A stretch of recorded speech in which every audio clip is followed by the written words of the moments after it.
I would like to give an overview of programming directed toward non-programmers, and I'll focus on programming a web application. Maybe you've heard about HTML, JavaScript frameworks, variables, APIs, and asynchronous functions, but aren't sure what they mean or how they fit into the big picture. I hope this presentation will bring some clarity. I spend a lot of my time building dynamic websites. A dynamic website involves data that can change, such as social media posts or your Amazon shopping cart. And this data is stored in a database. When the website is loaded on your internet browser, the site reaches out to a web API, which stands for Application Programming Interface. It's basically a thing that listens for requests and sends back responses.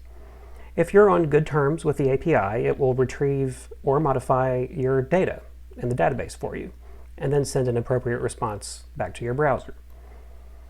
We can divide this process into two major parts: the user interface, or front end, and the work that happens behind the scenes, called the back end. The terms front end and back end development are commonly used to describe areas of specialization for software developers. Let's look first at the front end.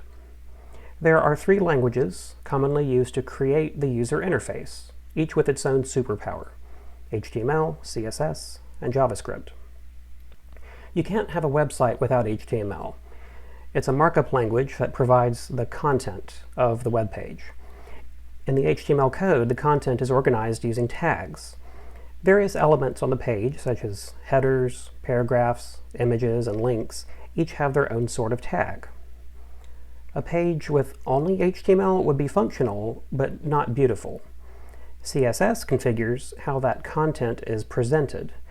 You can use CSS to change fonts, colors, margins, image sizes, alignment, many other aspects of the page. CSS is also responsible for making a website look different for various device sizes, such as a mobile phone, tablet, or computer screen. In the CSS code, the presentation is managed using selectors that point to HTML elements. You can make selectors that affect all tags of a certain type, or just some tags that meet a condition, or just one tag in particular. So now we have a beautiful web page, but we need JavaScript to make it fully functional. Unlike HTML and CSS, JavaScript is a programming language, and it controls the behavior of the web page by performing actions when the page loads, or when the user does something like click a button, or fill out a form field, or move the mouse over a certain area. JavaScript makes websites feel responsive and full of useful features. You can use it to display a timer, or even create an immersive game in the browser. You can do a lot with just these three languages. But what if we need the site to remember our data that we save, like our shopping cart? We need a database to do that, which is behind the scenes. For security reasons, we don't want to give everyone using this website access to the database. Instead of accessing the database directly, the site communicates to a web API that makes sure you have permission to do what you're requesting. The API can be configured to let certain users have some permissions, but not others. So maybe you can access your own shopping cart, but no one else's. There are a lot of languages we can use to build a web API. Each of these languages can do a lot more than just manage a web API. Learning just one of these languages can open up a world of possibilities for you, such as creating games or AI learning models. Now, when it comes to dealing with data in a database, the main language to know is SQL. There are various flavors of SQL out there, but they all have the same essential syntax. You can use SQL to create, read, update, or delete data. Some databases do not use SQL, but that's a topic for another presentation. So as you can see, there's a lot that goes into a dynamic website. With the skills and the time, you could build all this yourself. However, in the professional world, it's common to build something like this with a team of people, and divide and conquer. Now this brings up a challenge. How do we make sure each person has access to the latest code that our teammates have written? How do we make sure our code works before sharing it with others or publishing it online? The answer to this is version control. And the most common tool to manage version control is Git. Git makes teamwork a happier experience for everyone by saving historical snapshots of your code and letting you manage different versions, called branches, of your code. Now, if you ask me what I use to write web apps every day, I would probably say .NET and React. You may wonder, well, what are those? You haven't mentioned those yet. Well, this is where frameworks and libraries come in. To write a web API from scratch using a language like C# or Python would require a lot of work. And developers are generally lazy. They want to focus on features unique to their app without worrying about the boring stuff that every app needs. So folks use frameworks and libraries to get a head start on developing their apps. There are many frameworks and libraries out there. Here are just a few. I use React, a JavaScript library, for most of my front-end work. And for back-end work, I use .NET, a Microsoft framework that supports C#, among other languages. Frameworks won't make much sense until you learn the language they use. Finally, let's look at some basic concepts in programming.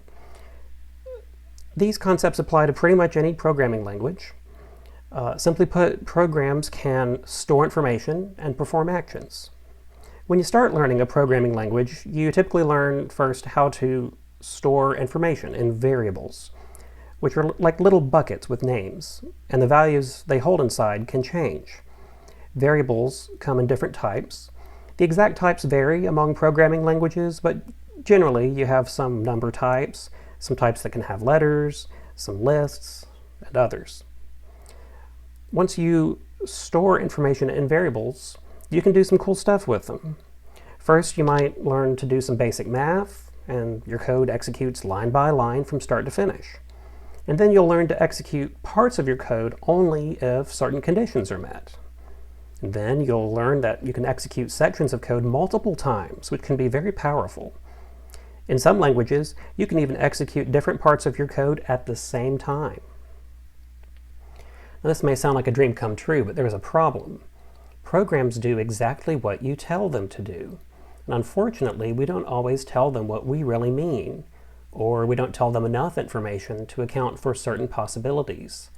So, errors happen. A part of every developer's life is managing errors, diagnosing problems, and enabling their applications to handle errors gracefully, so that users have a relatively positive experience even when things don't go as expected. I'll conclude by mentioning a few best practices. First, naming things can be hard. You name a lot in programming, including variables. You want to make your code as clear and straightforward as you can, not only for your future self, but also for others who may look at your code. Good naming is a big part of that. Developers want code to be dry, non-repetitive. If you find you are writing the same block of code more than once or twice in your app, you should probably rework it so that you write that block only once and then refer to it as needed. That way, if you need to change something in that block, you only have to change it in one place. Be consistent with your naming conventions, with the patterns you use and with how you organize your project into files and folders. Your future self and your teammates will thank you for it. Now, there's a lot to be said about modular design, enough for many presentations. The basic idea here is that some parts of our code will depend on other parts. That's inevitable. However, we don't want them to be overly reliant on each other, because then, if you change something in one part, you may have to change something in other parts to keep everything working together. This costs time, and if you do this for a living, money.